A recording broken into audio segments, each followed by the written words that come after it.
Three Grots in a Vox is intended for a mature audience. This means there will be crude language and discussions of adult themes, especially if we're talking about tactical marines or Gabriel Seth.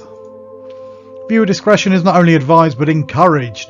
All opinions are our own and often given for humorous purposes. Any advice is given largely for entertainment purposes and would probably be ignored. But if you do learn something useful, count it as a win. Alright, who's introing this? You are the hype man now. I've passed the baton to you. What, me? And he's ready, go! That's how we're starting. Hello and welcome to this latest episode of Three Grots in a Vox, as we got bullied by John into doing an episode that nobody asked for, but he went ahead and he made it anyway, and now we're here filming it for your edification, our fans, as he tells us why orcs are apparently the biggest badasses on the block at the moment for some reason. So right. I need to jump in here and get this out of the way. Is this your beer for the evening? No, actually the beer for the evening's boring, but I need to get this out of the way. Yes, I have started an orc army. Or some comments on it, but I started it before the codex dropped, and it's not started it like my 3 or 4 boy. months ago. It's true. I was there. I witnessed it, and it's only because I asked him what army he wanted to play, and he said Waaagh. All right, and the orc army at the moment consists of Snickrot, lots of Grots, and a Stomper. Excellent. Okay, cool. So orcs are a bit of a badass, and do you know what was kind of cool is we got the balance status late today, we got the Meta Watch article today. Sorry, yeah, and they literally said in the Meta Watch the 2 big detachments. So we're going to cover every detachment, albeit briefly. We're going to cover some of my favourite units, albeit briefly. I'm going to tell you the strengths and weaknesses, and then we're going to go into piles of shame. Hey. Because we definitely do not have piles of shame. So, getting started with the Green Tide. So, this is 10th edition Orcs.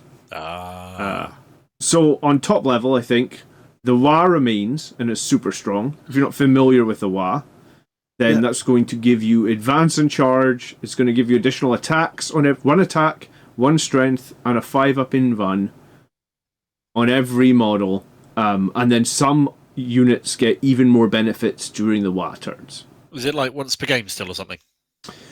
5 of the detachments have it once. Yeah, you're right. 5 of the detachments have it once per game. 1 of the detachments can call it a second time, but the second time they call it only affects specific units. Okay, fair enough. So what this does, I guess, is it makes orcs surprisingly fast and somewhat crazy durable, right? Because most of the orcs are T5 anyway. So if you're like all their toughness up with the recent changes, didn't they? You'd think they buffed them in 9th edition, didn't they? So it was like they went up to toughness 5. So if you're shooting bolters at them, you're going to have a bad day, or anything that's strength 4, I guess. It's going to be pretty hard to deal with. They have 6 new detachments. There's actually a lot to get in the book. It's too much for one video. So I guess if people want us to, probably what we'll do is we'll make littler videos as well about orcs. But they have 6 attachments. That's the standard, 6 strats, 4 enhancements per one. We're not going to get into every one, but I've got examples of them all. They kept their index detachment, but it's now tweaked, and it's called the War Horde. And they are very much a pressure army, right? They just want to be pushing tons of models into you all the time, causing you to have to make bad decisions and feel like you are being pressured. Okay, I have a question. By all means. Has Andrew bought an entire pre-painted Orcs army yet, or not? He has not, but he's on the Eldar bandwagon at the moment. I think so. They're not that hot then. If he hasn't done that, that's fair. True. But I do think they have 2 brilliant attachments, and I guess when we actually get Meta Watch article with win rates, they specifically called 2 detachments out today. We'll get into them. Fair enough. Do you know if they're playable with using this codex and these rules at the Dallas event this weekend? Yes, I believe they are, because that was in the Meta Watch article, wasn't it? I was saying so. Okay, yeah, cool. Yeah, people are going to be excited to use these and Tau as well. Makes sense. They actually said people were going to be excited to use Custodes, but No, it didn't. He did. He said that. No, the video might have done, but the text article didn't. It just said Orks and Tau, which I think says quite a lot about the custodes, that they didn't mention the fact that people want to play it. I really wish now that I have that video to clip it to you so we could see your genuine reaction when he said that people would be excited to. Do you know what? That should be a little video that you make. Just watch the MetaWatch article when he says that. I just put that on and then I just swear at the screen. And Maybe we can cue that up and do it afterwards, and then John, through the magic of movies and YouTube editing, can just snip it in here in the middle of the episode. That would be cool, wouldn't it?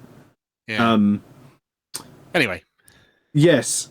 So the two that they keep talking about, or the two that I kind of thought were going to be the strongest as well, and we've touched on both of these, is Bully Boys and Green Tide. So tell us about your gear before we move on. It's boring.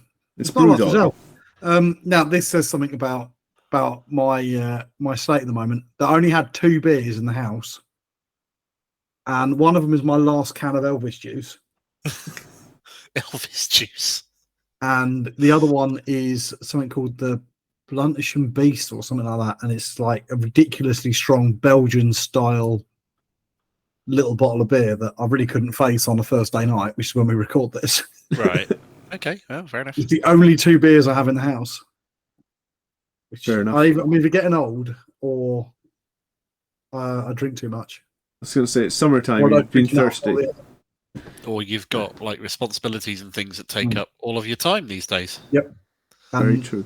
All fun and no work. No, it's not that way around, is it? Fun and no work. Work and no play. That's what we wish. Okay, so why have we got little red dots waving all over the screen, John? I don't know. What's that all about? This is called the pointer, so you could see what I'm highlighting. It's cool, isn't it? Oh, okay. Apparently, you just press L inside a slideshow and it changes your mouth into a laser pointer. So, really? I've upped the production value. So, the army rule for Orks. We touched on this a minute ago. Red dot for the entirety of the episode now. The Waaagh, and it works better if you shout this Just army Waaagh. rule. You don't pronounce the G. Do you not? No. Okay. Although apparently you have to now. You've got to pronounce it Waaagh now. Not Waaagh, which is like wives and girlfriends, isn't it? This is the Colleen Rooney of. So, I don't know. Is she a Waaagh? Didn't she get divorced or something? I don't know. I know absolutely nothing about football. Back to Orks. Back to Orks. We are looking at once per battle. Like I said, you are able to declare a charge and advance. Now, a lot of Orks players will start units in transports, and this is interesting, right? Because they'll come out their transport 3 inches, they'll then move their 5 or 6 inches, so already forward 9, then they'll advance, then they'll charge. So this actually gives them probably as much threat as any jump pack unit that Space Marines can field, right? Yeah. Question. How many units in the Codex either do or don't have the Waaagh ability? Because this is units from the army with this ability. How many of them don't have it, or do if there's? I think most have it. There might be a few like battle wagons or something that don't have it, but a lot of them have it, and I feel like even like Stompas have it. Oh wow! Okay, fair enough. So anything that wants to be like charging, basically. Yeah. So actually, even the trucks have it. So I think it's a bit like Oath of Moment. So as Space Marines, pretty much everything gets Oath of Moment. Pretty much everything is going to get that Waaagh. Fair enough. I'm going to call it Waaagh. If there are notable units that you, the viewer, know don't have Waaagh, and you want to point them out, please do so in the comments and point out where John is wrong. Yeah. That's something that I didn't check when I was going through the Codex, to be fair. No, okay. While you've got this active, you add 1 to strength and attacks of melee weapons, which is pretty crazy in some of the units, right? Like, for example, like a 10-man squad of Orc Nobs. Every Nob has a strength 9 power fist, so they would become strength 10. Everybody gets an extra attack. Like, cheap units get so much more deadly when you're in your Waaagh, and then you get the 5-up invulnerable save, which is obviously very nice as well, especially on your toughness 5, right? So, like... That battle round wording looks a bit archaic, because that'll mean that you'll get more use out of it if you go first than if you go second, right? Yes. That's a bit stupid. Okay, fair enough. If that's what it is, that's what it is. I never even noticed that. That's a good point. They could have said until the end of your enemy's next turn or until the start of your next turn. I think to the start of your next turn would make more sense because this makes it significantly more powerful if you go first than if you go second. Oh shit! You've lost the roll off. Sorry, your army's half as powerful as it was in every game you play. That's in this way. If you go second, you only get a 5-up invuln save in your own turn when it doesn't matter. Yeah, that's a very good point. I hadn't noticed that. That's crazy, actually. I'm not sure that was intended, but okay. That's what it is, I guess. Okay, fair enough. I don't know if you... I've only played one game against Orks, and I don't honestly know if my opponent... I can't remember if he went first or second, but I honestly can't... I don't know if he would have even noticed that, because I didn't notice it. I think the whole point of it is, so like I mentioned here in the bullet point, you're supposed to be durable for the counterpunch because of your high toughness and the 5-up invulnerable save. Which makes perfect sense, yeah.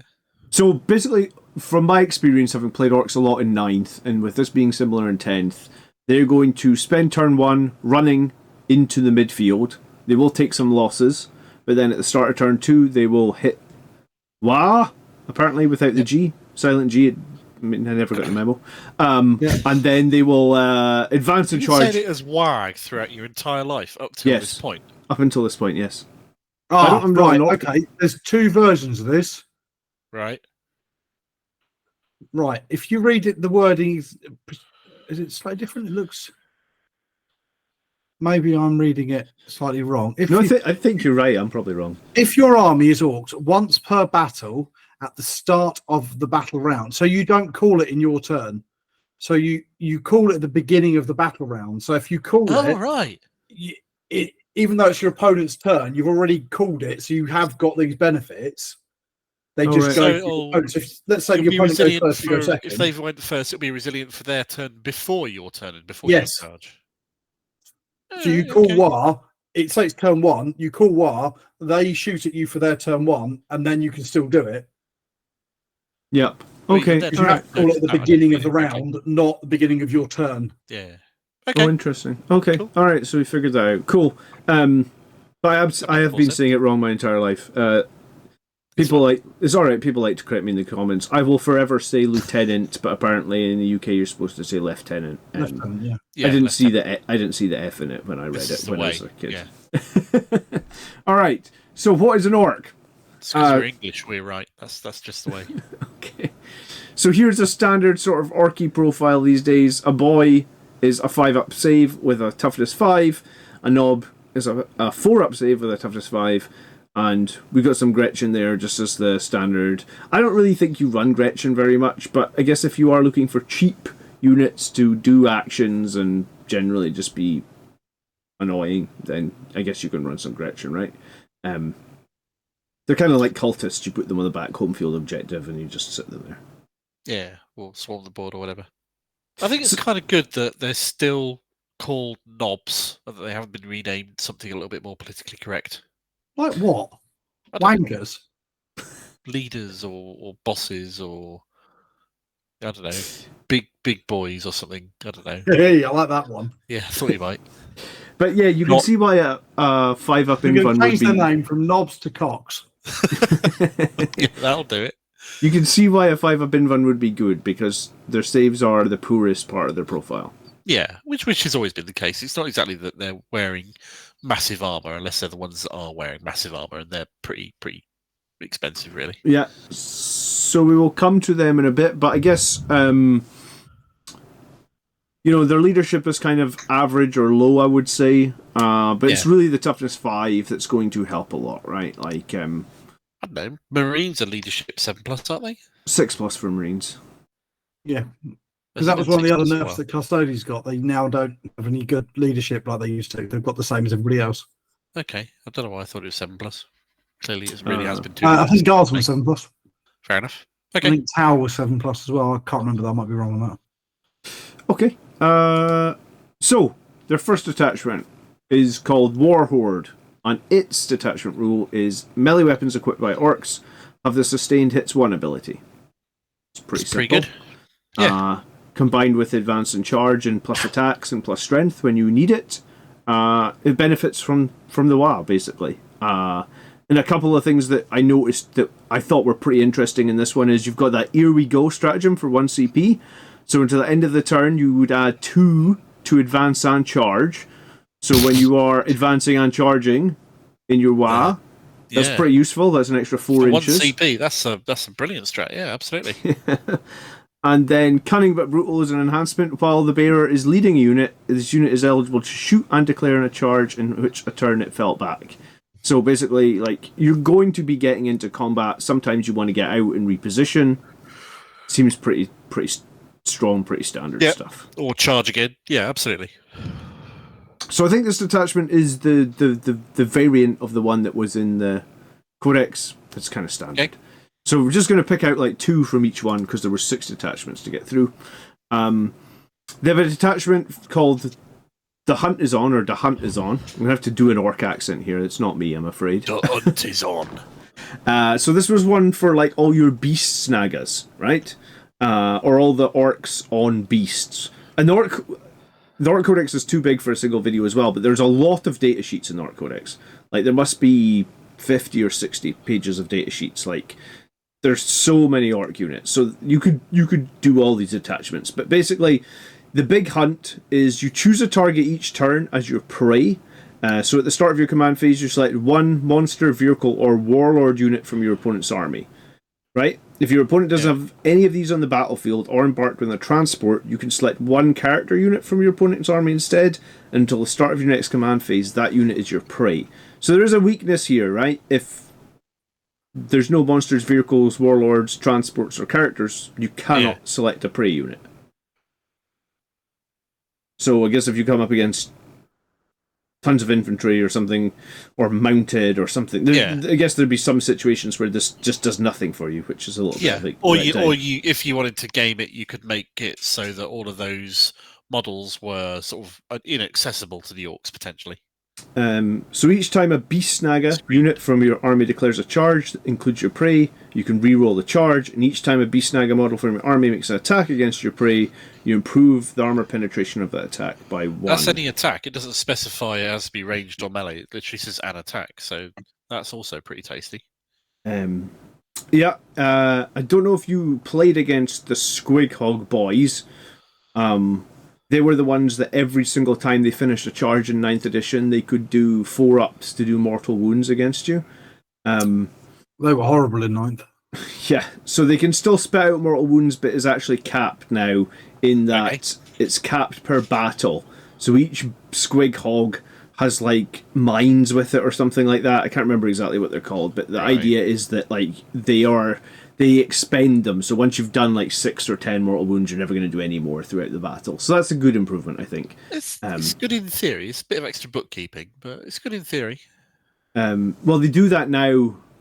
Sometimes they say in the Codex, like put Gretchen next to this model, and once the 3 Gretchen are gone, that's all your mortal wounds expended or whatnot. Yeah, that's fair enough. So what's interesting though is Glory Hog, which is a pretty cool ability. A beast boss on a Squigosaur. So models in the bearer unit have a 9-inch scout ability. So if you're going to be trying to get across the board, trying to get into combat, trying to spit out mortal wounds very quickly, a 9-inch scout will certainly help. Yep. I forget what the movement on beast. I've got the codex here, so let me just check. Mounted, it's going to be more than 6, probably. I think it's 10. Yeah, I think it's 10. And then just looking for it. Drag it down. The boys have got movement of 10. Yeah. So in the fight phase, 1 beast snagger unit from your army that is not being selected to fight this phase. Until the end of the phase, melee weapons equipped in this model have sustained 1. In addition, each time this model makes a melee attack that targets your prey, critical hits are scored on 5s. For 1 CP, that's very good. Yeah, so I guess this detachment comes down to you have to plan what you're going to do pretty well. Yeah. But if you plan well, I think it can still be very strong. I just wasn't sure about this one because I was like, I understand having the beasts and the Squighog boys. Do you know what? Let me read it. It says bomb squig. Once per battle, for each bomb squid this unit has, after this unit ends a normal move, you can select one enemy within 12, roll a 1d6 on a 2-up. That unit takes d3 mortal wounds. So basically, how many bomb squigs do you get? You get 3 bomb squigs. So basically, like 3 times in the game on a 2-up, you do d3 mortals. So I guess it's capped at like 9 mortals, but which is good. It's still a good amount of mortals. I guess my point was, surely I've never seen an orc army with all guys on top of squigs. Or I have, and it looked cool, but it also at the same time didn't feel to me like I think orcs were meant to feel. It's a nice idea that they've gone with. It reminds me an awful lot of like the Horizon Zero Dawn games, where you got people riding these big armored dinosaur type beastie things, but obviously they're squigs instead. I don't know. I think it's a nice expansion on orcs, but to me it doesn't feel like the way orcs classically felt, which is a horde of boys. For me, it feels very Warhammer Fantasy. Yeah. Yeah, squigs and also like squigs are supposed to be ridden by goblins, not orcs. But equally so, I don't begrudge anyone who runs them. The models are really, really nice, and as an expansion on the fluff rather than a replacement, I'm totally on board with it. Yeah, cool. Yeah, and Morzog, is it, or Mozrog Scarbrand is still very, very cool. I wish they'd kept it though with the old fluff on this one, because we already had a kind of feral orc plan, and they didn't use it. They just got made a new one, and I don't. It just seems a bit strange. Why didn't we just keep snake bites?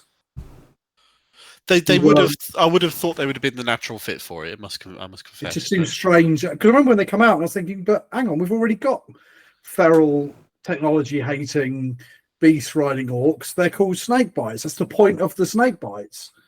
But they seem to have kind of held off over time. I mean, these. I know I'm going off on a little bit of a tangent, but yeah. But let's face it, it's also not like faction identity, or sorry, sub-faction identity means a bugger at the moment anyway. It doesn't. It absolutely doesn't. But I just wish that they'd kept a little bit of it. You know, the old Goths and Blood Axes and Death Skulls and things like that. Because it was cool when it gave you... It's a bit like saying I'm playing Blood Angel. It just gives your army a bit of identity. Yeah. I think Tony's right. And everyone, like, if you were running all these orcs on squigs, you probably have them painted like snake bites, right? I would hope so, but then I don't know that you would, because the way that they're sort of like mixed in these days, and because they're quite new, it's now about what's meta rather than what's thematic. Yeah, you could be right. Okay, let's jump on to Cult of Speed. And I was actually not sure this attachment was going to exist before I'd seen the book, because I don't know, I'm sure you guys remember at the start of 9th edition, there was a period where you could take like 9 orc buggies or 20 orc buggies in the list, and it was so broken. Yeah. So I was like, are these guys going to be back? Well, good news is they are back. And do you know what? Looking at some of their profiles, they actually seem like they could be quite strong. So their detachment rule is just everybody's eligible to advance. Try again. Everybody's eligible to shoot in a turn when they advanced or fell back. Good. So, I guess it doesn't really matter what the weapons, assault, heavy, they're just going to shoot all the time. Guess what I've got tickets to go and see on Saturday morning this week? Go on then. The new Furiosa movie. Okay. I'm excited for that, because I loved the last Mad Max film. Oh, yeah. Mad Max Fury Road was amazing, and the new trailers for this are putting it right up there. And obviously, Cult of Speed just reminds me of it straight away. Bringing it back. So good, yeah. One day, I want to build a Mad Max-style orc army, just only buggies and things in buggies. And I'd have made an orc army years ago, but the idea of painting a horde of greenskin orcs just terrifies me, so that I tend to go for smaller armies only. I've always wanted to do it, and that's why I'm doing it for the little boy, because by the time I've actually done it, I can play with it. Yeah, it gives me like 9 years to get 1,000 points together. Maybe John can play it in the meantime if he ever comes down. Yeah. for some reason, when we started talking about Cult of Speed and buggies, when you said you were going to go see something, do you know what popped into my head? Totally random, and I don't even know if it still exists. What? Robot Wars. Oh, I love that. I don't know. I mean, Orc buggies maybe look a little bit like some of those old robots. Oh, absolutely, man. My kids love fighting each other. Tony, you're gonna love this. And one morning on like BBC Rewind, Robot Wars was on, and I was like, "Oh, guys, we gotta watch this." And they were losing their minds, just two robots smashing into each other. Oh, brilliant! I helped the kids build robots for Robot Wars many years ago at the school, because they've got now it's a huge thing. There's like competitive sport, and you have like different weight categories of what robots and that you can do. And makes sense. We set our own slightly modified set of rules so that we could have combat in school with the like murderous robots, which was quite fun. Awesome. So if you played in 9th edition, then the teleporting dragsters are back. You ever play against the teleporting dragsters? Yeah. No. I think that's cool. Okay, so they're basically an orc buggy that whenever it makes an advance roll, you lift it off the table and place it straight back down. Right, okay. And they have like a bunch of rockets and like a custom shock rifle on it. But each time this model is selected to advance, you can remove it from the battlefield and set it up again anywhere in the battlefield more than 9 inches away from the opponent. Okay, cool. It can make a charge as well if it's in your... well, if it's deploying outside 9, then that figures. Yeah. So they're back, and their custom shock rifle has precision and dev wounds. And it's D6. Once again, bring infiltrators! Precision dev wounds, and it's D6 plus 1 damage. So if you're running a few of those, one lucky shot could just vaporize like anyone's characters. You have multiple ways in this detachment to pump out mortal wounds, like the squigs on the rucker trucks are there. The rucker trucks still have their indirect fire that ignore cover.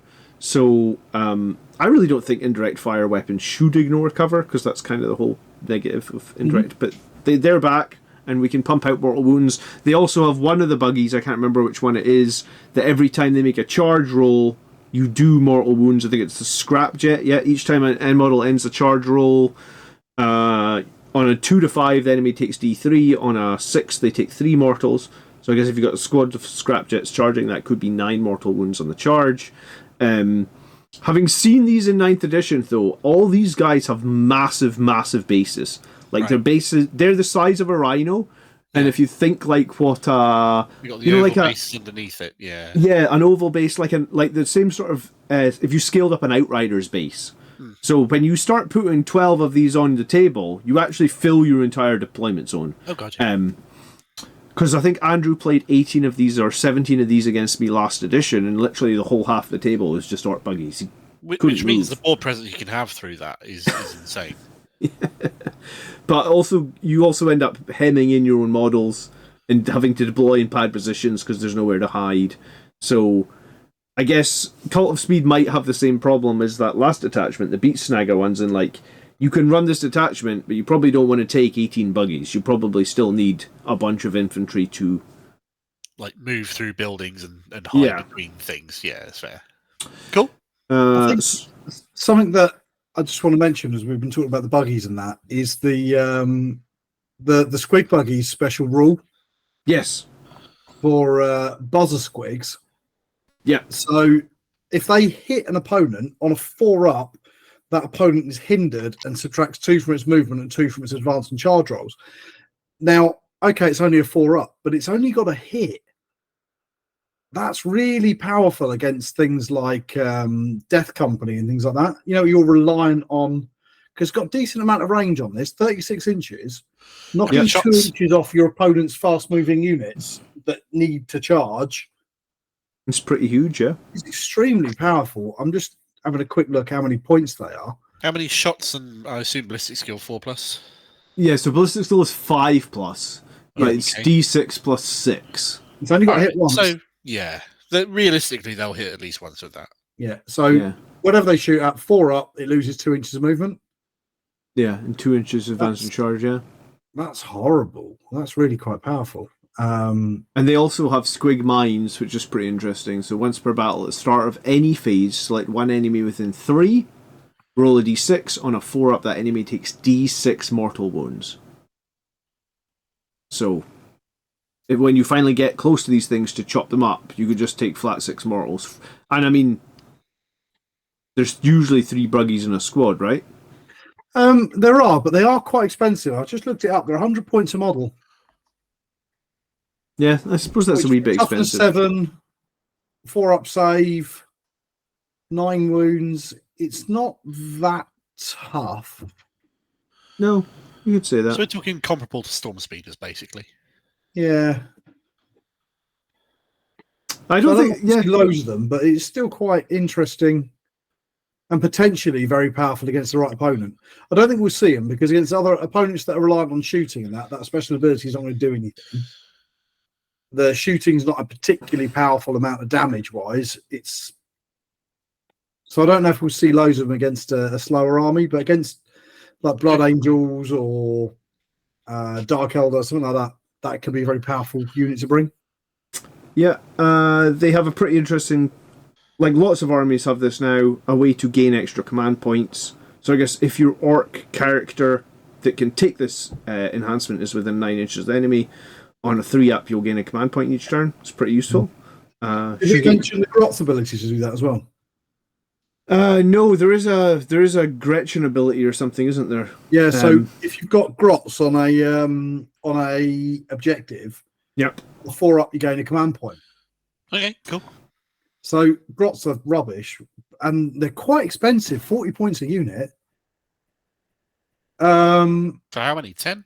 10. They're toughness 2, aren't they? Toughness 2, no save, so on and so forth. They don't do anything else. But bringing a unit of them to stick on your home field objective and farm command points for 40 points is probably worth. Yeah, and they're on a tiny basis, so yeah, cool. You can squeeze them in. All right, cool. I mean, they're probably worth taking just for the extra 2 command points they're probably going to give you every battle. If I spend 120 points on 3 squads of them, quite happily, yeah, sure, why not? And then Blitz of Fire. So 1 Speed Freak unit from your army that has not been selected to shoot until the end of this phase. Ranged weapons have lethal hits, and each time your unit makes an attack at a target within 9 inches, you score hits on 5s. So I mean, you're going to be probably running close with a bunch of these buggies because a few of the buggies are very good at shooting. A few of the buggies are... All the buggies are reasonably good at melee as well. If you're charging with the buggies, they're all like damage too. So at some point... You shoot, you charge, your entire army can fall back and shoot next turn. Yeah, cool. Why wouldn't you? Absolutely. Yeah, and you can have a 5-up invuln on all those buggies. So I guess when you give them toughness 7 and a 5-up invuln and 9 wounds for a turn, and arguably the most important turn is when they're on top of you, right? So, yeah, I think it's an interesting detachment. I don't know if we'll see it, though, just because I think it's unwieldy to play, and also you've got to buy... I think we'll see it. There's going to be crazy people who've got... Frankly, the only reason I'm not running it yet is absolutely going to run this. Whether they run it competitively is a different thing, but people will run this. That's what I love about Orks, though. I don't care if they're competitive or not. They're an absolute riot to see. They're a riot to play with. And they're the perfect antagonist. What's the RRP on one of those buggies these days? Do you know? Oh, God, what? I don't know, 40 quid? 40 quid. So, I mean, if they're 100 points a model, you need 20 of them. I'm betting 40 quid. Because GW are money-grubbing gits these days. They're not these days. They have been for ages. They're ridiculously money-grubbing gits these days. Oh, dear. What? Oh, they're 45, aren't they? They're 50. Here we go. I'm just scrolling to it now. They're 35. All of them the same price. They're all 35 quid. Okay, so 700 if you want 20 Orc buggies. Not the worst. All right, let's move on to Dread Mob. Now, this is an interesting detachment where it's basically mechs, and grots. I mean, it seems like it would be the detachment we would play if we wanted to do it. It's the one that I would be playing if I wasn't already building a load of buggies, and I'd probably build both. So the detachment rule is crazy, and it's called Try the Button. So each time a mech, a walker, or a vehicle from your army is selected to fight or shoot, roll a d6. Until the end of the phase, the weapons either get sustained hits 1, lethal hits, or each time attack is made on a critical wound, improve AP by 2. That's so brilliant. There's no negative to it, right? It's a buff. When I started reading it, I was like, all right, something's going to be bad, but no, there is no negative. All 3 are still a buff, right? Like you would expect something to be bad, right? Alternatively, when a unit is selected shoot or fight, you can select one of the abilities instead of rolling the d6. But if you do so, then the weapon will have hazardous as well. Do that if the weapon, time, wouldn't you? Honestly, you would. If a weapon equipped with the model from your army has the hazardous ability from multiple sources, you take a hazardous test for the weapon. It's failed in a roll of 1 or 2. Absolutely, yeah. And then Gretchen from your army have the battle line keyword. So when I read this, I thought it's quite a flexible detachment, right? Because if you sustained or lethal whenever you want it, or AP2 really whenever you want it, but you're gonna lose some orcs anyway on the return, right? Yeah, that's gonna happen. Orcs, who cares? A couple of important things that go with this that I don't think we've covered them for a second. Killer cans are very cheap. Okay. Which means that you can bring shitloads. Good. And they come in squads of 3 and 6, or 3 and 6. But also, the Walker rule isn't just your normal kind of dreadnoughts and stuff. It's also things like Gorkanauts and Morkanauts and the Stomper. Nice. So, although absolutely the Stomper is not a competitive unit, it's never been a competitive unit. It will never be a competitive unit. It costs 800 points. But on the other hand, it does have, the rule that this will affect it. So you can give your Stomper AP2 or lethal hits or sustained hits, and it's got a lot of guns. And wounds. And silliness. When you're shooting guns with 20 shots, lethal hits suddenly becomes a little bit excessive. Yeah, damage too. Well, yeah, I mean, we may as well talk about Press It Fasta as well, right? Yeah. So you can give this to a mech model, and basically it means every time you go to attack, you roll another d6, and if you're lucky enough to hit a different ability, then you get both. If you roll the same number, or the same 1 to 2, 3 to 4, 5 to 6, there's no effect. But this detachment is kind of crazy. Excellent. I really do love it. Could you roll a dice to do that and then pick one using the other one, or is that I assume that's taking the piss? That's why you couldn't do that. I think you could probably pick one and roll a dice for the Press It Faster, but I don't think you could pick one for the Press It Faster because it specifically says roll the d6. He gets to choose in which order the rules apply or something like that. You'd want to do it the other way around as well. You'd want to roll for one and then pick the other one. Yeah.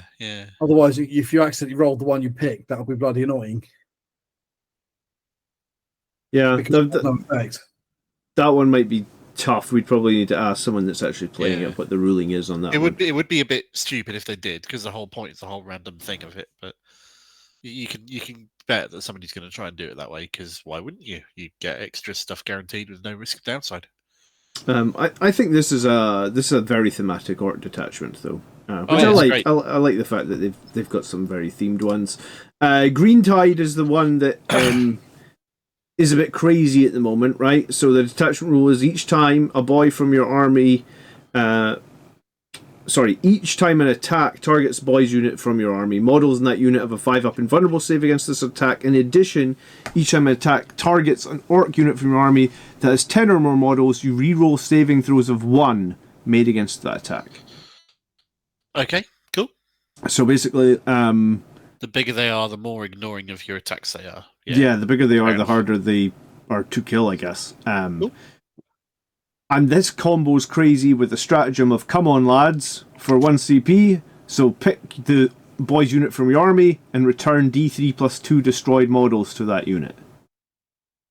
So I guess every turn add up to 5 more boys back to your 20-man squads. in some ways it's reminiscent of the guard horde army, right? It would be like an orc horde army. The difference is the orcs are friggin' hard to kill because they're toughness 5 with a 5 up invulnerable save, and assuming you have more than 10, you're re-rolling all your fails of 1. So the lesson here is the same as it is with Necrons. If you're going to kill them, kill the whole squad. Don't leave a few lying around. If you can possibly avoid it.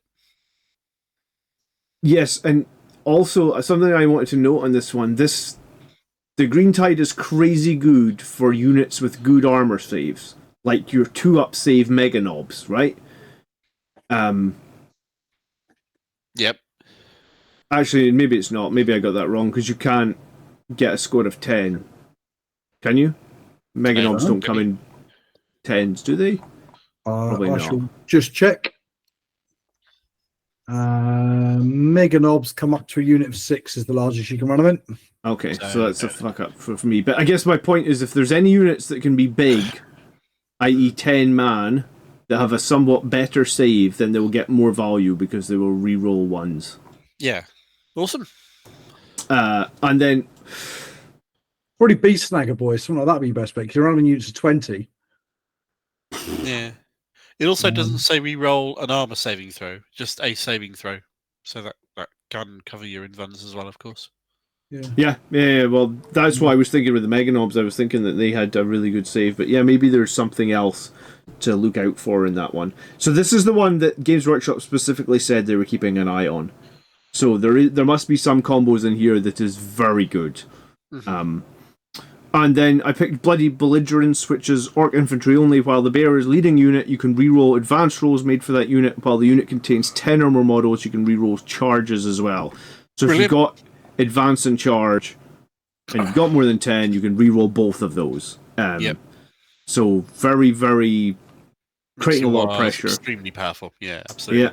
And then the other one that Games Workshop said they're keeping an eye on at the moment is Bully Boys. So this is the one where you can double Waaagh. Right. And basically what you're probably going to do means turn 2 and 3, or if in situation maybe it would be turn 1 and 2, but you're going to have an extended Waaagh period, and at the start of the battle round, which you have not called a Waaagh, and you have one war boss model in the battlefield, you can call a Waaagh for a second time, and it will affect war bosses, Nobs, and Mega Nobs. And we know Mega Nobs are crazy good. I'm going to get to their data sheet in a few minutes. Cool. You can also put your war boss with mega armor into basically teleport strike, so that big unit of Mega Nobs can deep strike like they had jump packs, which is also very powerful. Yep. And they also get cut them down, which is a sort of reminiscent stratagem from last edition. So if the opponent wants to fall back from your Nobs or Mega Nobs, they need to take desperate escape tests. And if the Waaagh is active, which is going to be the worst, because the Waaagh is going to be active for 2 turns, you're not going to be wanting to fight them because they hit super hard and they have an invulnerable save. And when the Waaagh is active for the Mega Nobs, they have a 4-up Feel No Pain. So you're going to want to get away from them. You would have to take a desperate escape test with a -1 as well. So I think that means your model is just dead on a roll of 1 to 3. That sounds good, but making enemies take desperate escape tests to escape from you is something that Blood Angels have had since the index came out at the start of 10th ed, and no fucker takes it. Well, maybe Mega Nobs are scarier than Blood Angels. I think the problem with the Mega Nobs is you can't kill them, though. And we'll get to the that's fair enough. Yeah, their resilience is a lot higher than your average squad of Sanguinary Guard. Anyway, yeah, it's a fair point. Well made. So you're just going to keep getting hit in the face with like strength 10 buzz saws, or I think it's strength 14 kill saws they can take, or something like that. So Bully Boys and Green Tide they were mentioned today in the cool. Mega Nobs, and I've picked some notable units, and I've said. We've got Mega Nobs, they're super cheap. We've got the Met Guns, they're super random. We've got the Morkanaut, it's crazy tanky. And we've got the Weird Boys, which are super useful. So, here's your profile for a Mega Nob. And these guys are 30 points per model at the moment. So, the toughness 6 with a 2-up save. They're 3 wounds a model. While the Waaagh is active, they have a 4-up Feel No Pain as well. Ouch. So, they're hard to get through their armor save of 2-up. And then they've got a 4-up Feel No Pain. Yes, they can take. That was it. They can take a strength, 12 kill saw, or they can take a strength 9 power claw, and both of those get +1 attacks and +1 strength in the Waaagh turn. So basically, you're going to have 2 turns of these guys getting ridiculous high AP and attacks onto you, and you're not going to be able to kill them. It's super difficult to kill them. Because basically, if you're hitting them at AP 2, then they have 75% damage reduction, right? Because like if you could do 10 wounds to them, half of them will be saved on their 4-up, the other half will be saved on their feel no pain. So if you do 10 wounds to these guys at -2, you won't even kill a single Mega Nob. Okay. Statistically. So yes, and they're 30. Feel no pain will even apply against model as well, of course. Yeah, cool. Yeah, and they're 30 points a model. So these guys are. If I was an Orc player, I would be taking 18 of them. They're that good. They're not even that expensive. 18 times 30 is what? 506. Yeah. 540, something like that. 560 sounds maybe 540. Yeah. Yeah. And obviously you could lead one of them by a character, and then you can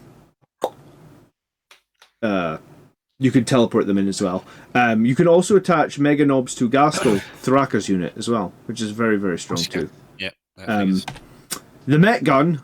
Go back as well. Oh, what did I miss? Yeah, they got grenades keyword as well. Nice. Okay. Even better. Yeah, they're a strong unit right now. They give me nightmares. I kept the Met Gun because I just thought the Met Gun is iconic. It's crewed by Gretchen, and it's random as all hell, and I love the fact it's random as all hell. Oh, the Met Gun's amazing. Absolutely. So it's got I'm just a bit sad that it's slightly less random than it used to be. Although, if you've ever played against someone who's running I think you can run 12 in an army or something, and they're all running bubble chuckers. Because it used to be random number of shots, random number of strength, random number of AP, random number of damage. Yep. And you'd have to do it each time you fired. Yeah, it's a little bit simpler now, and you can only run 9 of them. But I mean, they are nice. The top profile is strength 12 -3, D6 +3. You could get 3 shots at that profile, but yeah, you probably won't get that many. So they're cool, they're iconic, they're still here. The Morkanaut I actually thought was really interesting as well, because it's toughness 12 with 20 wounds, 3-up, 5-up. It's OC 8.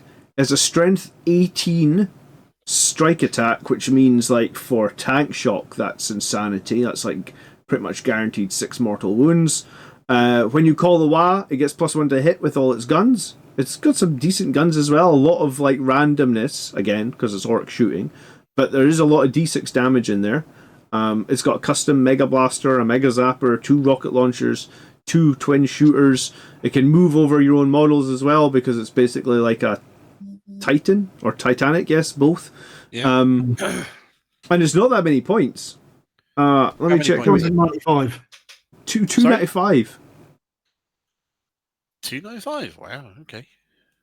So if you compare that to a Land Raider Redeemer at 260, I think.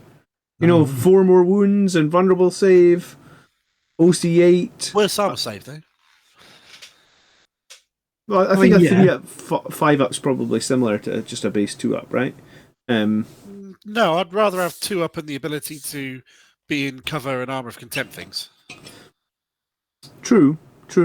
I thought it was good though. I'm not saying it's bad. I'm just saying that it's different.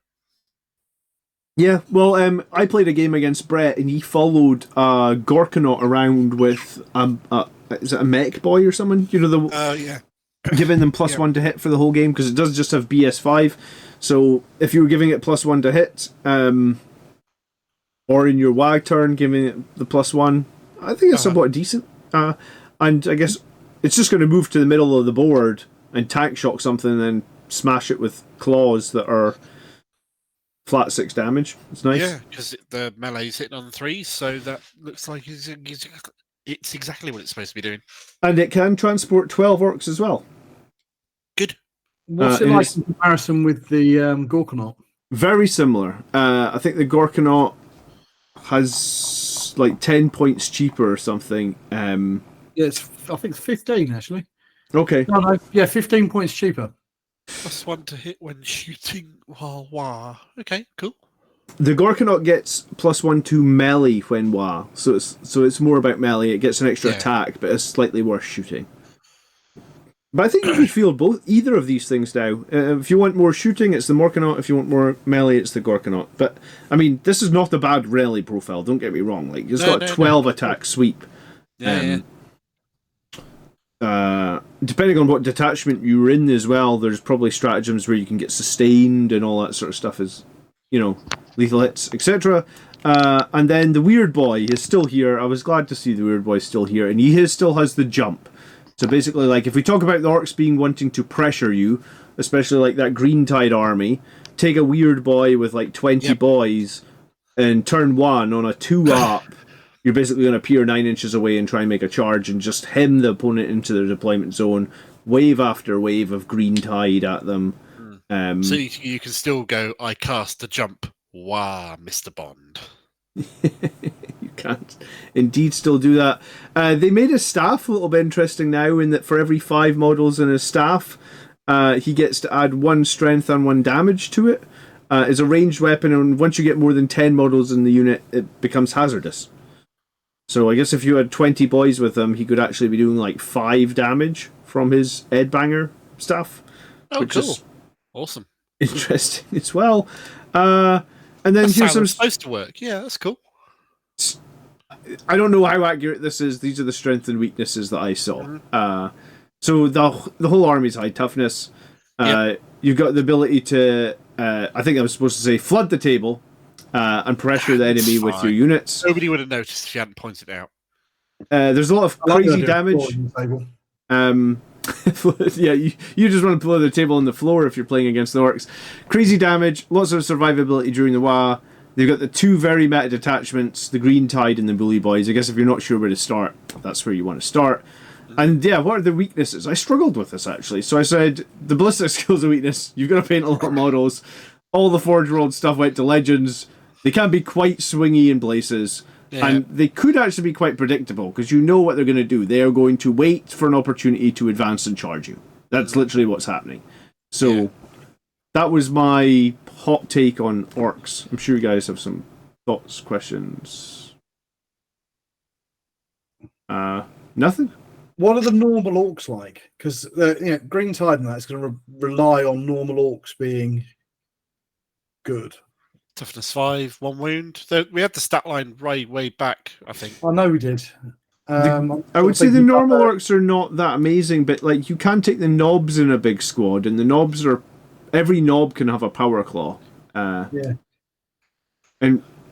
And of course, the Orc boys got their new kit a little while back as well, and they look pretty cool, the new models. They do, but I was a bit sad that they're all bloody monopose. Yeah, that is a problem. I mean, it's always a problem with them. Because you need like hundreds of them, and when you need hundreds of monopose models, it looks a bit... Models look great, just if there's one of only them... one unit. Why are they monopose? So regular boy has a chopper, right? So a chopper is just strength 4... -1 damage. They would have 3 attacks, but you would be running them in a squad of 20, so you could have 60 attacks. But then if you're in the Waaagh turn, you're +1 attacks, +1 strength. So you could have 80 strength 5, -1.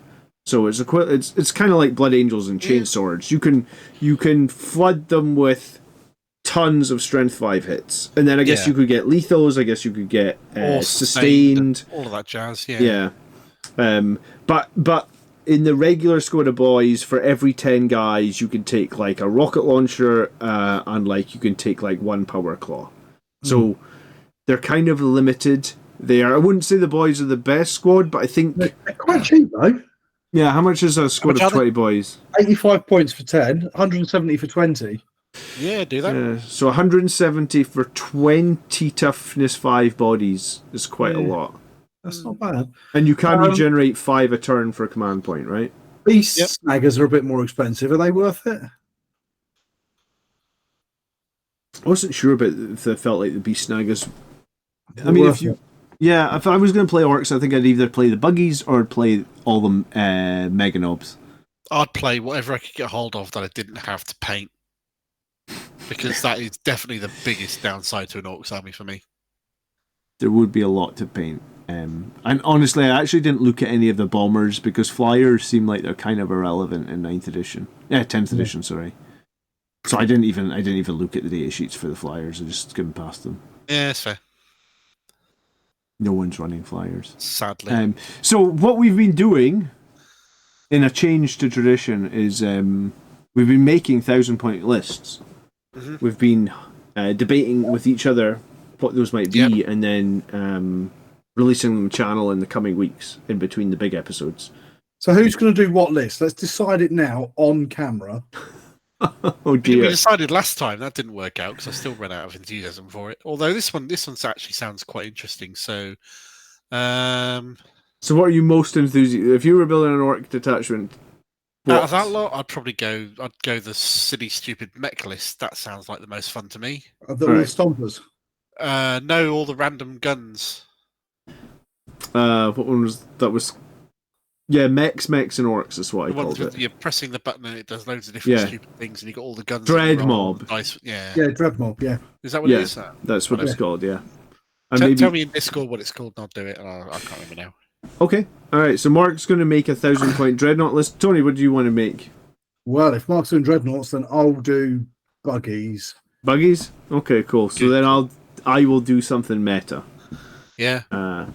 That fits. Yeah. Yeah, I mean, that's what I do. Maybe I'll try and figure out. I suspect you're going to do bully lot, aren't you? Because that looks like it's got your name written. Will he go bully or will he go green tide though? Bully. Here's the thing: I will do whichever detachment finishes higher at the Dallas Open. How about that? If you've got a preference for which one for John to do, bully or green tide, say so in the comments, and hopefully it'll be before he actually does it, so your answers might make the blindest bit of difference. I played against bully boys, and I felt like I got bullied in that game, I must admit. Fair. Cool. So awesome. Thanks for your overview, John. Cheers. Yeah, no, that's Orcs in a nutshell. Sound like a really interesting faction. Yeah, I was. Is good because I've had no interest in 40k for the last 6 months. So awesome. I basically touched the surface because I felt like if we'd gone through 4 enhancements and 6 stratagems for each, we'd be here all night, right? But I think having read the book or I guess gone through each attachment to pick out some of the most interesting ones, I felt like there's lots and lots. My opinion on the Space Marine Codex was really negative because it was there was no melee detachment in the Space Marine Codex, and I'm I am a melee Space Marine player and I have no detachment in this book, so I don't like it. Whereas this book, it felt all right, cool, I can do everything. Even Orcs have a stupid shooting detachment. I think every Orc player that takes it would be I'd take this because it's a bit silly and it'll be fun, right? Yeah. None of the detachments are worthless throwaway detachments. Yes. Which the Space Marine one has 2 or 3 like that, right? Yep. Yeah, that's fair. Yeah. So before we get dug into pile of gory, then. So as of time of filming this, the big Age of Sigmar box reveal is due to happen in a few hours. That I couldn't give 2 craps about. I'll be completely honest with you. I'm not even slightly interested. But they got the 40k and other game system reveals on Saturday as well. So it'll be interesting to see if anything actually interesting comes out of all of that. They'll have to release Oh, sorry, on you go. Yeah, what are we hoping for in these reveals for 40k? I think this. Well, we're due a new roadmap, a released roadmap. The one that we've currently got is about to run out, so a new one of those would be really due, and I'll be very disappointed if we don't get it. I'll be completely honest. Obviously, we're hoping for news of a new Codex supplement, Blood Angels, because we're getting the right sort of time, aren't we? Didn't they hint that it was going to be? No, the hints have all come from Valrak and other rumor sources. There's been no official GW indication whatsoever.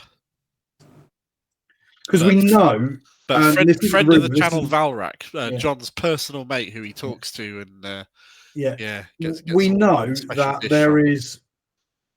They make a point of not not releasing big stuff. So we won't get any big 40k stuff this year because this year's about Age of Sigmar. Yeah. And that's intentional, that's designed.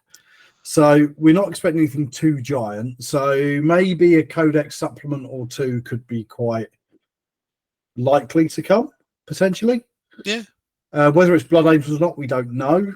Because, of course, it could be Space Wolves. We haven't had that yet. We haven't had Black Templars. They're very popular. Yeah.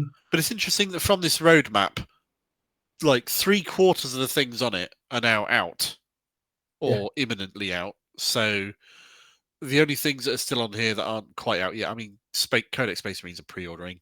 Gene Stealers are coming soon. Sororitas coming soon. This redacted thing that is heavily rumored to be Inquisition is supposedly coming soon. And then they got another, I don't know, 2, 4, 7, 6 or 7, maybe 8 codices to add onto the roadmap for whatever's coming over the rest of the year and maybe start of 25. So yeah, I would like to see this last column get moved over here as the first column. Yeah, and it then absolutely just should give be, us like the next 7 or 8 would be. Yeah. So you're right. I think like this has to come soon. I mean, worst case, it's coming in the next 3 months, I guess. But yeah, I think people are wanting to know, because I'm still of the opinion that 3 years of it's too short. It's too short between cycles, because like I don't know if I said to you guys or if I just said on one of my live streams, I had like 4 or 5 people of my friends quit 40k at the end of 9th edition because one of them was like a World Eaters player that got to play his codex once for a bad day, yeah. And then it was 10th edition. Like well, the poor bastards, they had the best codex they've ever had, and they had it for about a month. Yeah, and exactly. This is what GW have done for years now. They've got 2.5 years of 2 years of good stuff essentially when you've got like things coming out and people are interested. Then they've got 6 months of the tail end of codices that nobody cares about, or they're only going to be in play for a few months. And then you've got the 6 months of the narrative wrap up where it all goes to shit and they introduce the whole crazy things that happen until the next edition comes along, like they did with the Arks of Omen this time and all the Psychic Awakening before that and all the other stuff. You're absolutely right. 3 years is far too short. It needs to be at least another year longer, minimum. Well, I think the main thing for me is I would like a year where like it is balanced, everybody has a codex. Yeah. And everyone gets to play their armies, and no one feels because it's a real totally bad moment if you buy your codex. It's horrible. I hate it. And you have to throw it away 3 months later, less than. Yeah. Well, I don't feel it throw it away, but I do have a house now full of old defunct codexes. Yeah, exactly. Cool. So yeah, hopefully we'll know more soon, I guess. Yeah. It'd be exciting. But the Orc book seemed like it. Seems like a solid book. Yeah. I know we've only whizzed over it, which is probably the better way of doing it than my Tau video, which took about 9 years. No shading your review, Tony, but I think John's got the balance right on this one. This is done quite well. But they do seem to be almost 2 writing teams. One team that's writing some really good stuff, and another team that's writing some absolute dross. Yeah, it's like they don't talk, right? Yeah, because there's nothing in between. There's no book that's come out that's been It's either been great or shit. There's no. Yeah, that's the thing I'm most worried about. Hey, but we did. I don't know. Did you guys catch that? There's new missions coming. I did. I'm excited for those. Yeah, it's. I'm glad that it's come out as predicted. That they've increased the cycle from 6 months to a year, just like they did with AOS. I think that's the right time frame for these set of missions. I'm looking forward to a new deck. Yeah, sure, cool. Awesome. The only thing I would like is more variety in missions to suit different styles of army. Well, so what they're doing is they're keeping 6 missions from the last lot and putting 3 new ones in. So there might be. But they still seem to be. We don't know yet. We haven't seen them all. You've got some kind of variance on take and hold. It's about maneuvering, holding objectives. Yeah. And it's fine, and it does make for a dynamic. If you've all got the kind of symmetrical tournament play board, it encourages sort of that specific type of army. But it does then penalise him who doesn't want to play that kind of army. You know, all right, playing against a gunline on Planet Bowling Ball is naff. Yep. But it's nice to be able to play. I'm going to play this super slow army, or I'm going to lean heavily into XYZ. It'd be nice to be able to play with different styles of army and still have some kind of competitive chance. Well, I mean, so maybe some that would reward. Yeah, like we used to have like breakthrough games and things like that. Yeah, I was going to say, so Gambits were a complete like wet fish, and now we have secret missions that sound like they're what Gambits should have been, right? Well, maybe, yeah, hopefully. Potentially, we don't know until they come out. Yeah, I don't want any more on a 5+. You actually win the game. No, I suppose not. I mean, I think they did show 4 of the secret missions, what might have been all of them. Those 4 are all of the secret missions. That's absolutely right. So, and they're going to be you pick one, and then it is secret from your opponent, and they say don't know which one you've got. But if you change your game plan, they might be able to work out what you've got. Yeah, and you get 20 points from it, which reduces the amount of VPs you get by by 10 off the maximum. So your opponent could still just outscore you easily. But so it's a lot better than an instant win on the dice roll that the old one was. which was daft. And I think fun-ish sort of. I don't think it was fun. It wasn't fun. No, I don't disagree. I don't think Gambits were fun, but I do think that the introduction of like Battle Line coming back might be a good thing because Battle Line needs to matter. Because at the moment it doesn't. Yeah. I don't think there's any. I don't have a single battle line unit in my current army. Yeah, I think I have one. Maybe heavy intercessors worth including. Maybe. Yeah, good. My only infantry is Terminators and a small death company. Yeah, that's fair. Yeah, it's definitely good. The battle line are going to matter again. Agree with that. Okay. Are you ready to do some pile of gory? Let's go for it. My body is ready. So I had to respray my Outriders. Because I didn't have any white spray, and I sprayed them red, and it wasn't bright enough for my crazy, obnoxious bright red. So I went back and sprayed them white again, and I'm painting them red again.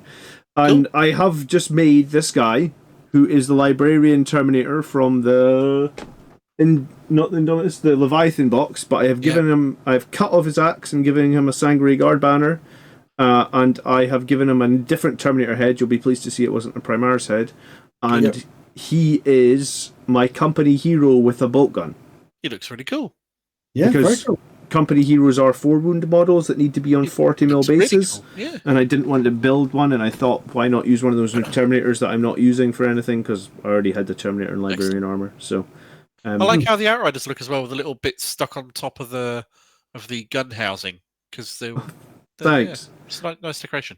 Yeah, the one on the right with the storm shield on top was because somehow I made Outriders and effed up, and there's a horrible gap on the top of that bike because I got to the end of the last Outrider, and you know how like they slot in together. I was like, I had slot in right, yeah.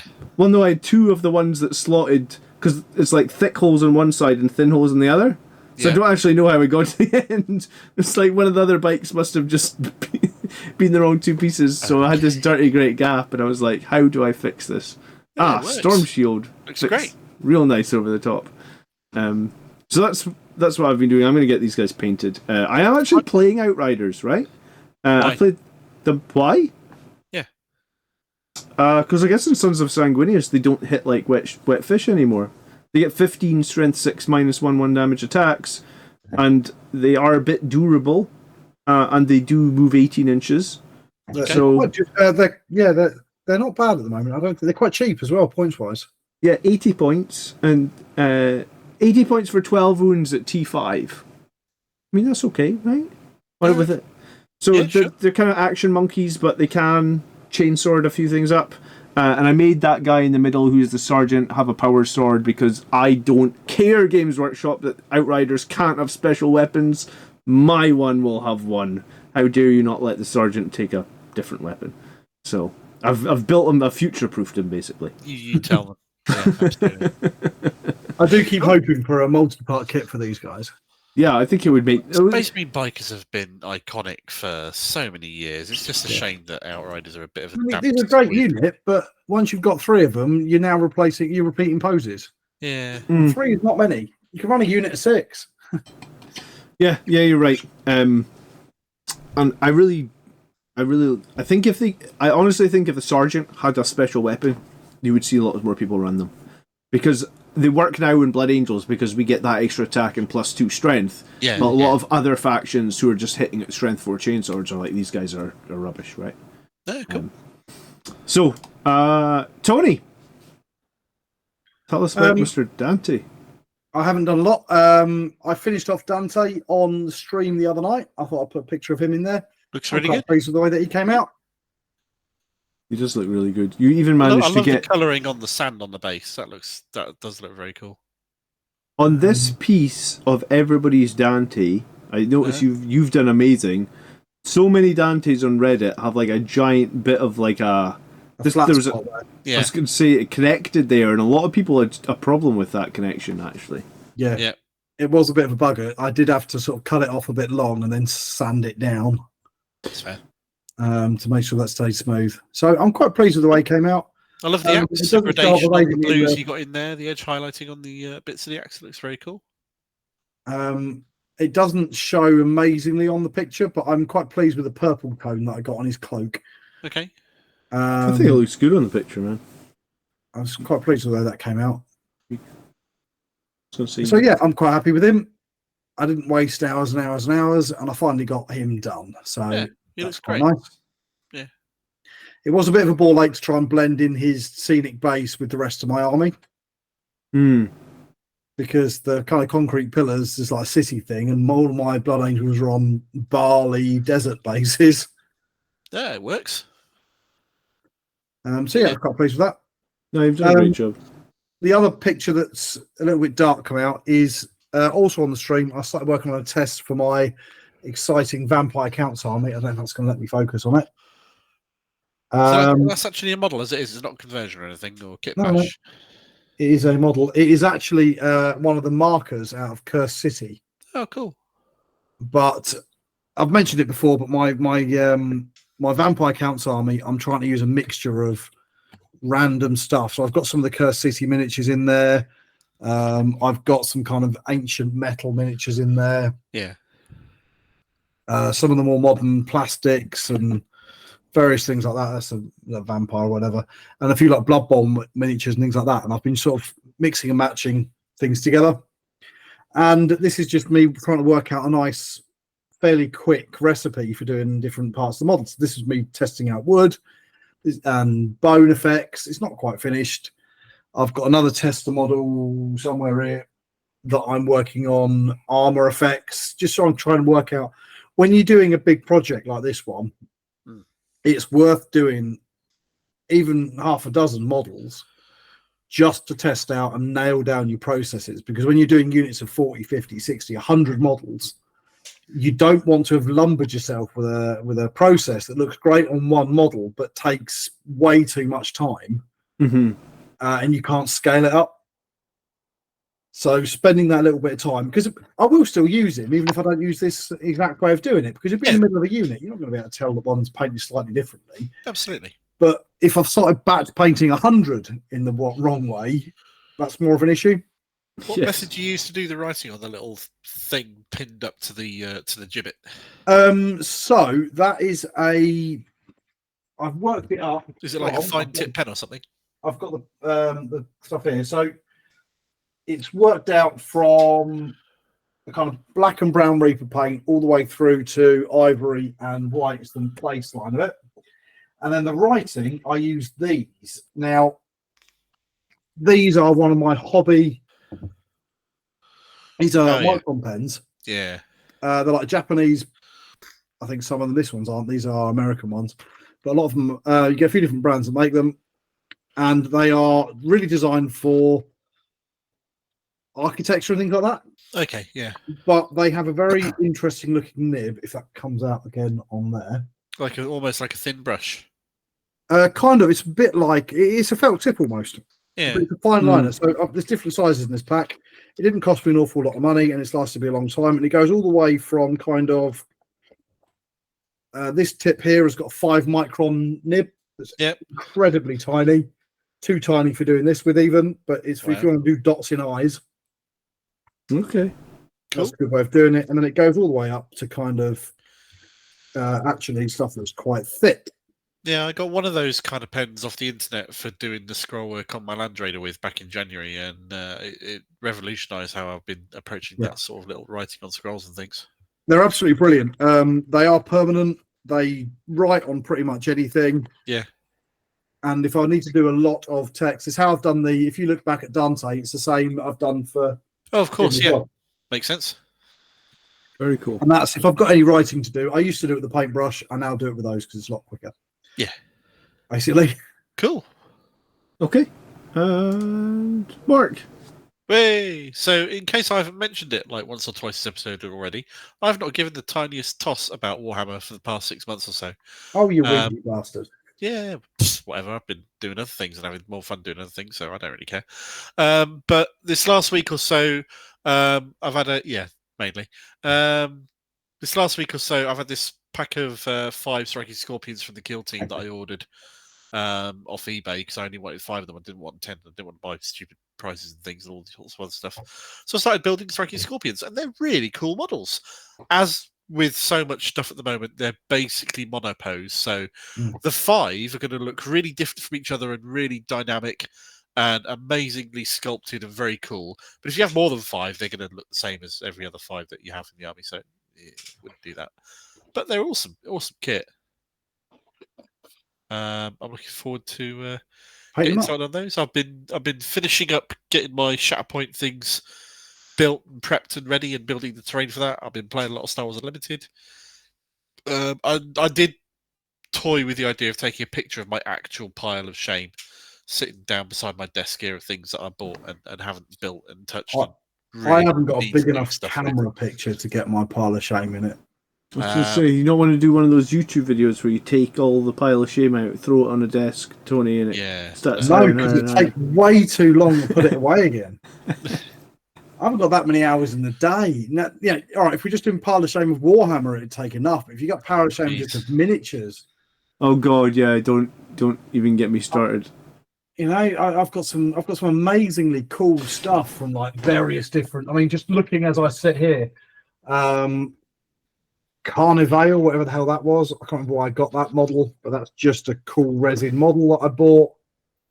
I've got busts here. I've got this 75mm display pieces here. I've got so many different... I mean, one of the things that I'm really proud of, proud of, doesn't make sense, but pleased about and excited to do is I bought I've got a couple of these models, and it's a box. These are Spira Mibralis miniatures, and you get these beautiful little pictures with it. Okay. Go on it. And these are extremely limited. You get a 48-hour window to buy them, and they're all hand cast, and that's it. Once they're gone, they're gone. I don't know if he's going to come out. Oh, nice. And they're incredible models. Each one is hand cast. They're really, really, really beautiful models. I don't know if it's going to be able to see. It's a troll, but it's got the little creatures inside the log.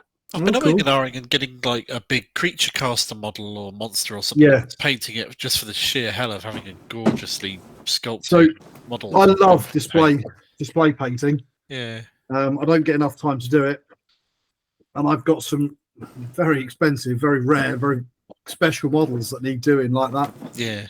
Which I hope to one day, when my little boy's a little bit bigger and I can dedicate that a bit of time. I thought you said you're eBaying or your Hero Quest or something. Sorry? I did sell some Hero Quest, but this was the expansion I had when I was a kid with all the ogres. Okay.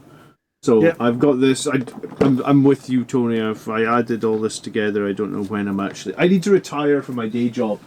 I would love to retire from my day job and then sit in here and paint stuff all day. Unfortunately, that's never going to be a reality. If you start going to board games, I've got Resident Evil, the board game. I've got Resident Evil 2, the board game. I've got Resident Evil 3, the board game. Every expansion for all of those. Devil May Cry, the board game. I was going to say, when did you last play said board game? Tell you what, I regret ever having suggested this. This is possibly the Wolfenstein, the board game.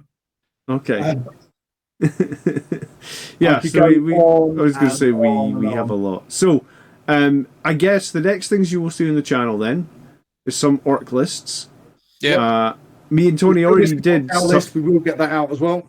if you didn't catch our little videos about Tau, then we made some awesome little videos about Tau as well. They did. Between the last episode and this one. Yep. Mine was a lot longer than John's.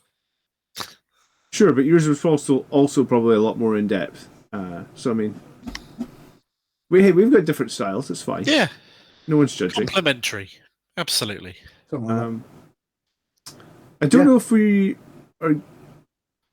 Are we going to do like a like we're going to take a first look at the Chaos Space Marines Codex is coming out next? We might do in the next few weeks when the people want it. We haven't bought it yet, so well, it's on pre-order, but yeah, that'd be a start.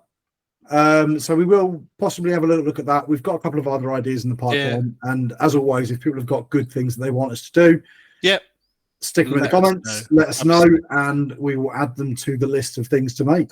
Indeed. Yeah. Do you know what, I actually need to change this picture here and put a little Patreon link, because you can support us over on Patreon. It's true. And we also have channel memberships. If you find us amusing and worthy of a cup of coffee a month or so, then chuck us all this stuff, and it helps us out to get content to talk about. It lets us buy codexes to write about. And edification. Basically. Cool. All right. Okay. I hope you enjoyed the Orc first look, getting started. I'm not really sure what we're calling this one, but a green tide is what I called it. First look at the green tide or something like that. Yeah. WTF. Great. Yeah. Whatever. Thanks very much, everybody. Cheers. All See right. you on the next one. The next one. Bye-bye.